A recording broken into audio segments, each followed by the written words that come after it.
This is Pride and Prejudice by Jane Austen. An Echoes from the Dust recording with narration by Christopher West. Chapter 42. Had Elizabeth's opinion been all drawn from her own family, she could not have formed a very pleasing picture of conjugal felicity or domestic comfort. Her father, captivated by youth and beauty, and that appearance of good humour which youth and beauty generally give, had married a woman whose weak understanding and illiberal mind had very early in their marriage put an end to all real affection for her. Respect, esteem, and confidence had vanished forever, and all his views of domestic happiness were overthrown. But Mr. Bennet was not of a disposition to seek comfort for the disappointment which his own imprudence had brought on in any of those pleasures which too often console the unfortunate for their folly or their vice. He was fond of the country and of books, and from these tastes had arisen his principal enjoyments. To his wife he was very little otherwise indebted than as her ignorance and folly had contributed to his amusement.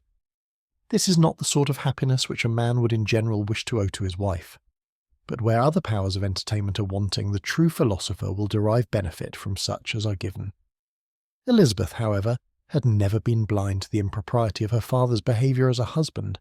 She had always seen it with pain, but respecting his abilities and grateful for his affectionate treatment of herself, she endeavoured to forget what she could not overlook, and to banish from her thoughts that continual breach of conjugal obligation and decorum, which, in exposing his wife to the contempt of her own children, was so highly reprehensible. But she had never felt so strongly as now the disadvantages which must attend the children of so unsuitable a marriage, nor ever been so fully aware of the evils arising from so ill-judged a direction of talents which, rightly used, might at least have preserved the respectability of his daughters, even if incapable of enlarging the mind of his wife. When Elizabeth had rejoiced over Wickham's departure, she found little other cause for satisfaction in the loss of the regiment. Their parties abroad were less varied than before, and at home she had a mother and sister, whose constant repinings at the dullness of everything around them threw a real gloom over their domestic circle. And though Kitty might in time regain her natural degree of sense, since the disturbers of her brain were removed, her other sister, from whose disposition greater evil might be apprehended, was likely to be hardened in all her folly and assurance by a situation of such double danger as a watering-place and a camp. Upon the whole, therefore, she found, what has been sometimes found before, that an event to which she had looked forward with impatient desire did not, in taking place, bring all the satisfaction she had promised herself. It was consequently necessary to name some other period for the commencement of actual felicity, to have some other point on which her wishes and hopes might be fixed, and by again enjoying the pleasure of anticipation, console herself for the present and prepare for another disappointment. Her tour to the lakes was now the object of her happiest thoughts. It was her best consolation for all the uncomfortable hours which the discontentedness of her mother and Kitty made inevitable. And could she have included Jane in the scheme, every part of it would have been perfect. But it is fortunate, thought she, that I have something to wish for. Were the whole arrangement complete, my disappointment would be certain.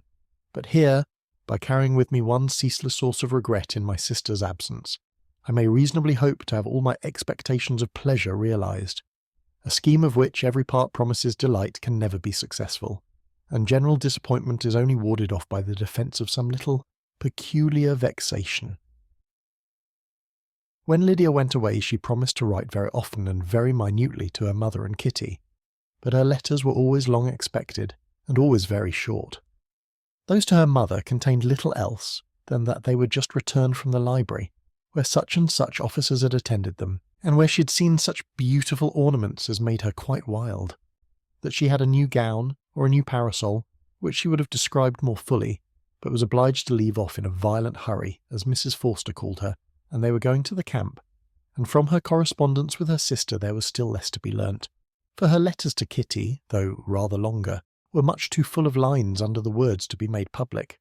After the first fortnight or 3 weeks of her absence, health, good humour and cheerfulness began to reappear at Longbourn. Everything wore a happier aspect. The families who had been in town for the winter came back again, and summer finery and summer engagements arose. Mrs. Bennet was restored to her usual querulous serenity, and by the middle of June Kitty was so much recovered as to be able to enter Meryton without tears, an event of such happy promise as to make Elizabeth hope that by the following Christmas she might be so tolerably reasonable as not to mention an officer above once a day, unless, by some cruel and malicious arrangement at the War Office, another regiment should be quartered in Meryton. The time fixed for the beginning of their northern tour was now fast approaching, and a fortnight only was wanting of it when a letter arrived from Mrs. Gardiner, which at once delayed its commencement and curtailed its extent. Mr. Gardiner would be prevented by business from setting out till a fortnight later in July, and must be in London again within a month, and as that left too short a period for them to go so far and see so much as they had proposed, or at least to see it with the leisure and comfort they had built on, they were obliged to give up the lakes and substitute a more contracted tour, and according to the present plan, were to go no farther northward than Derbyshire. In that county there was enough to be seen to occupy the chief of their 3 weeks, and to Mrs. Gardiner it had a peculiarly strong attraction. The town where she had formerly passed some years of her life, and where they were now to spend a few days, was probably as great an object of her curiosity as all the celebrated beauties of Matlock, Chatsworth, Dovedale, or the Peak. Elizabeth was excessively disappointed. She had set her heart on seeing the lakes, and still thought there might have been time enough, but it was her business to be satisfied, and certainly her temper to be happy, and all was soon right again. With the mention of Derbyshire there were many ideas connected. It was impossible for her to see the word without thinking of Pemberley and its owner. "But surely," said she, "I may enter his county with impunity and rob it of a few petrified spars without his perceiving me." The period of expectation was now doubled. 4 weeks were to pass away before her uncle and aunt's arrival, but they did pass away, and Mr. and Mrs. Gardiner, with their 4 children, did at length appear at Longbourn. The children, 2 girls of 6 and 8 years old and 2 younger boys, were to be left under the particular care of their cousin Jane, who was the general favourite, and whose steady sense and sweetness of temper exactly adapted her for attending to them in every way, teaching them, playing with them, and loving them. The Gardiner stayed only 1 night at Longbourn, and set off the next morning with Elizabeth in pursuit of novelty and amusement. One enjoyment was certain, that of suitableness as companions, a suitableness which comprehended health and temper to bear inconveniences, cheerfulness to enhance every pleasure, and affection and intelligence, which might supply it among themselves if there were disappointments abroad.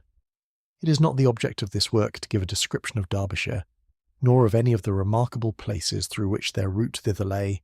Oxford, Blenheim, Warwick, Kenilworth, Birmingham, etc. are sufficiently known.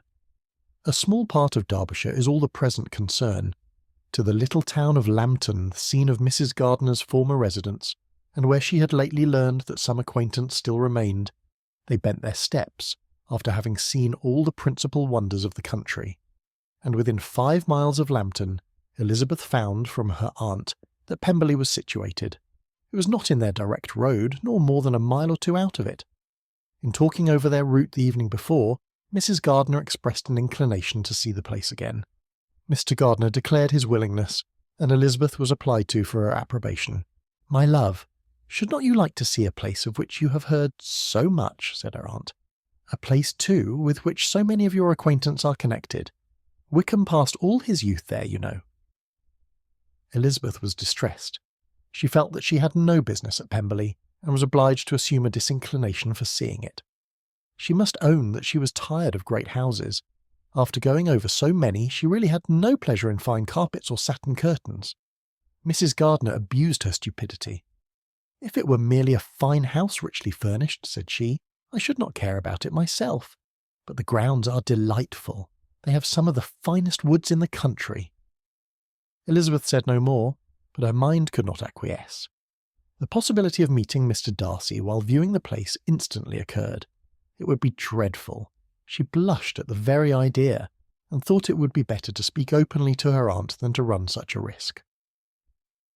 But against this there were objections, and she finally resolved that it could be the last resource if her private inquiries as to the absence of the family were unfavourably answered. Accordingly, when she retired at night, she asked the chambermaid whether Pemberley were not a very fine place, what was the name of its proprietor, and with no little alarm whether the family were down for the summer. A most welcome negative followed the last question, and her alarms being now removed, she was at leisure to feel a great deal of curiosity to see the house herself, and when the subject was revived the next morning, and she was again applied to, could readily answer, and with a proper air of indifference that she had not really any dislike to the scheme. To Pemberley, therefore, they were to go. This is Pride and Prejudice by Jane Austen. An Echoes from the Dust recording with narration by Christopher West and music by Cody Martin. If you're enjoying this audiobook and would like to see more, please consider liking and subscribing, or explore our catalogue celebrating classical literature through unique, book-inspired retail items at echoesfromthedust.com, link in the description. Discover elegant gifts, decor, apparel and stationery inspired by timeless works like Pride and Prejudice, perfect for book lovers, collectors, and anyone seeking to bring literary classics into modern life. Thank you.